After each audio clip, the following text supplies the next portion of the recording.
미래를 여는 새로운 눈, 미래 예보 시간입니다.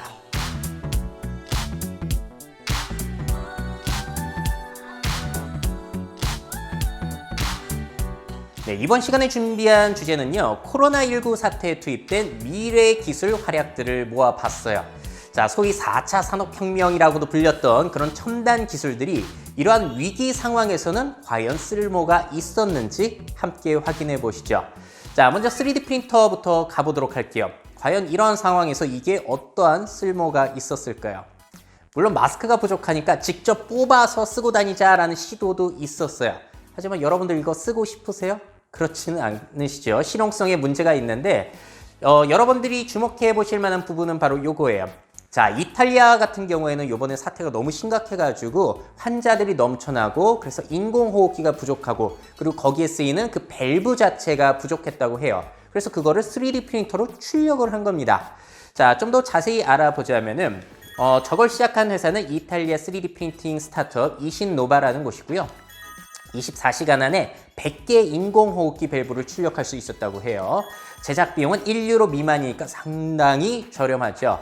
자, 하지만 여기까지는 좋은데 문제가 발생했어요. 바로 저 밸브를 만들었던 원래 회사가 특허 침해 문제를 제기를 한 겁니다. 그래서 더 이상 저 프로젝트는 진행이 될 수 없었고요. 대신에 저 회사가 다시 시도를 한 것은 바로 요거예요.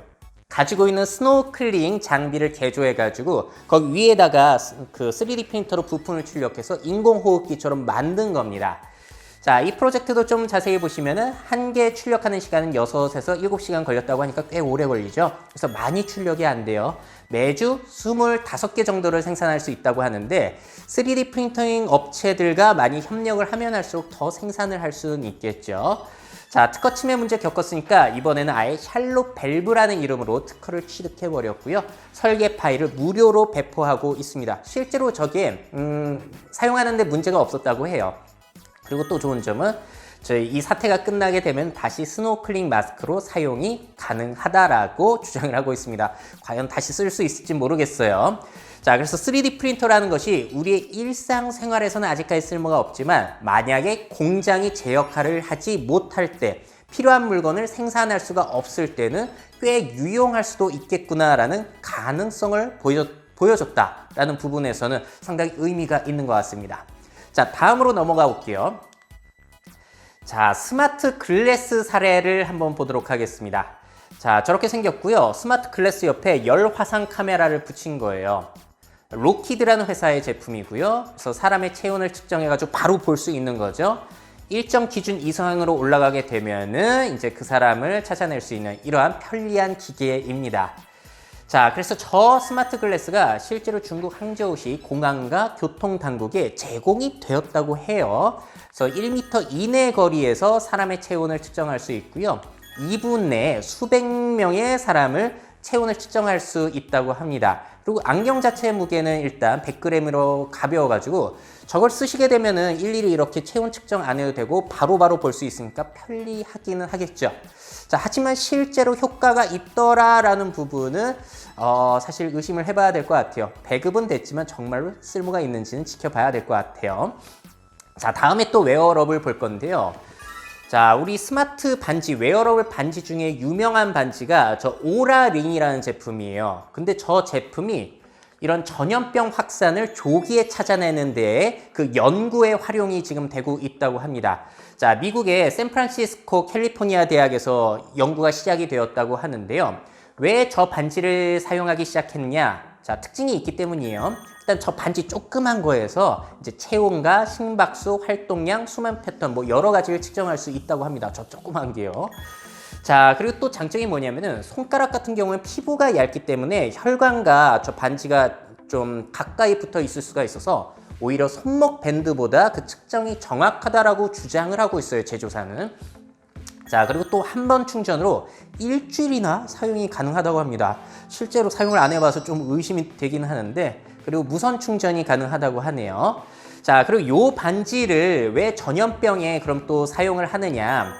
사람이 증상을 느끼기 전에 증상을 미리 알아차릴 수 있을 그 가능성 때문이라고 해요.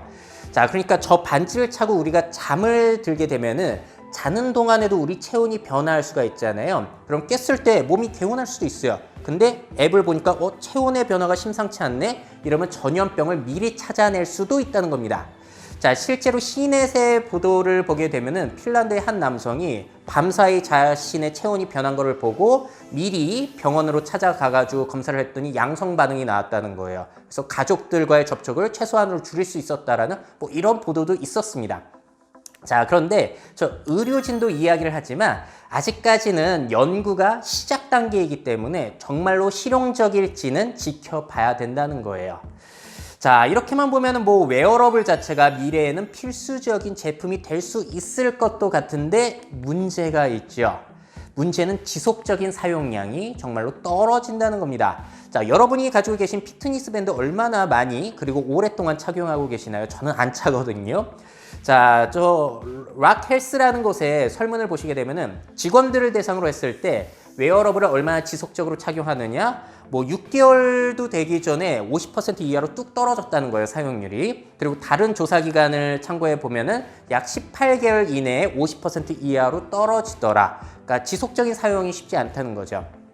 자, 그러니까 우리가 혹시나 모를 저런 전염병 사태를 막기 위해서 365일 24시간 동안 뭐 반지라든지 뭐 손목 밴드를 차고 잠도 자고 이래야 하는가? 이거를 견딜 사람이 몇이나 될까요? 그래서 쉽지 않은 문제인 것 같습니다. 자, 다음에는 여러분들도 보도를 통해서 많이 보셨을 텐데 로봇으로 넘어가 보도록 할게요. 자, 중국에서는 저렇게 순찰 로봇을 사용해 보기도 했죠. 주민을 통제, 안전을 위해서 통제하는 데 활용이 되기도 했고요. 저런 로봇에 열 화상 카메라가 또 달려 있다 보니까 사람들의 온도 측정도 가능했다고 해요. 그리고 방역을 하는데도 사람 대신 리모트 컨트롤을 하든지 자율주행으로 하든지 해가지고 저렇게 방역도 하고 있고, 환자 격리시설에서는 뭐 의약품이라든지 식품 같은 것을 전달할 때 저런 로봇을 활용하고 있기도 합니다. 자, 그리고 또 이제 의사들과 뭐 진찰을 받아야 될 때 이렇게 로봇을 대신 보내는 사례도 있다고 하는데요. 진짜 저런 걸 보게 되면은 만약에 50년 전 사람들이 살짝 타임머신을 타고 와서 저런 보도를 본다? 진짜 2020년이 미래 사회가 맞구나라고 생각을 할 수도 있을 것 같아요. 물론 실용성은 아직까지 모르겠습니다만 저런 시도가 실제로 이어졌다는 측면은 우리가 주목해 볼 만한 측면 있을 것 같아요. 자, 다음엔 드론입니다. 자, 중국 사례고요. 보시게 되면 마이크를 달아가지고 할머니가 마스크 안 쓰고 돌아다니니까 지금 경고하는 거예요. 마스크 쓰고 집으로 들어가라고. 그리고 따라 붙습니다. 아예 집에 들어갈 때까지. 어떻게 보면 좀 무섭죠. 그리고 위에서 사람들이 모여 있으니까 해산하라고 명령을 내리기도 하는데 저런 걸 보면 참 효율적이기도 하다라는 생각도 들고, 야, 앞으로는 저렇게 하늘에 날아다니면서 공권력이 사람들을 감시한다? 좀 섬뜩하기도 하죠. 자, 다음에 좀 좋은 사례 보여드릴게요. 자, 미국의 스타트업 중에 짚라인이라고 하는 배송 드론 업체가 있는데요. 아프리카 르완다에서 혈액이라든지 응급의약품을 전달하는 데 활용이 되고 있죠. 자, 르완다 같은 경우에는 길이 너무나 험해가지고 급한 환자가 있다고 하더라도 차로 이동할 때 거의 4시간 정도가 걸릴 때가 있다고 해요. 근데 그 4시간 걸리는 거리를 드론을 이용하니까 몇 분이냐면 15분 만에 혈액을 전달할 수가 있었다고 합니다. 자, 원래 미국 회사지만 미국에서는 저게 아직까지 들어오지 않았었거든요. 그런데 이번에 코로나19 사태를 시작으로 해가지고 저런 배송 서비스를 조기에 추진하려는 움직임이 있다라고 보도가 나오기도 했습니다. 미 연방항공청과 지금 심사를 진행 중이라고 하네요. 자, 아무래도 택배 같은 거, 우리의 뭐 사치품 같은 거 배송하는데 드론까지 쓰는 거는 저도 사실 좋은 건지 모르겠는데, 응급한 상황에서 빠르게 의약품을 전달할 수 있다? 자, 저 때는 드론의 활약이 상당히 기대되는 측면도 있는 것 같습니다. 자, 다음에 AI의 활약을 살펴볼 텐데요.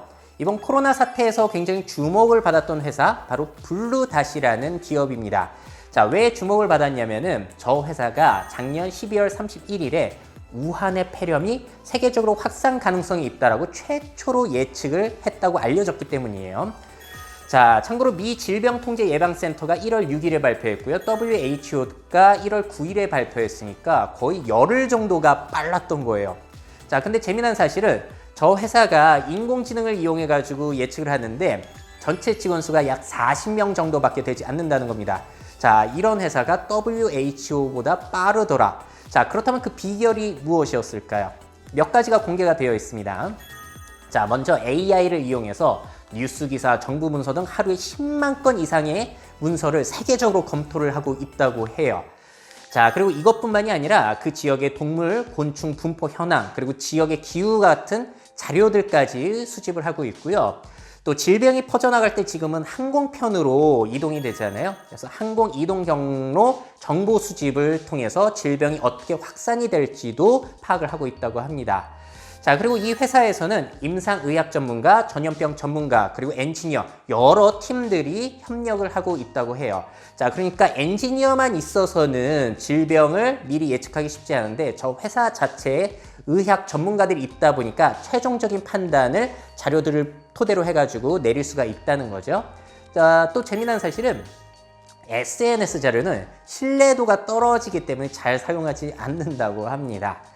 자, 이 블루닷이라는 기업이 왜 또 주목을 받았냐면은 이번만 빠르게 예측을 한 것이 아니라 2014년 에볼라 바이러스 때도 2016년 지카 바이러스 때도 빠르게 질병 확산 가능성을 예측했기 때문에 요번이 벌써 세 번째예요. 그래서 야, 이거는 꽤 믿을 만한 회사인데 라고 주목을 받았다고 합니다. 자, AI의 활약, 뭐 우리의 일자리만 뺏어가는 건 말고요. 이렇게 예측도 하고 신약을 만드는데도 많이라기보다는 아주 제대로 유용하게 활약이 되기를 한번 기대해 보면 좋을 것 같습니다. 뭐 잘 될지 모르겠어요. 자, 이번 코로나 사태에서 제일 화제가 됐던 기업은 역시나 줌이라는 원격 통신회사라고 해야 되나요? 원격 회의 뭐 그런 회사였는데, 자, 세계적으로 많이 지금 주목을 받았습니다만 또 요즘에는 그 보안상의 문제 때문에 상당히 비난을 받고 있고 미국, 영국, 뭐 각국에서 저거 보안상 문제 있으니까 쓰지 말라라는 권고 조치까지 내려오고 있습니다. 그래서 저 회사의 CEO가 지금은 보안 정책을 수정하겠다고 아주 발등에 불이 떨어진 그런 상황이고요.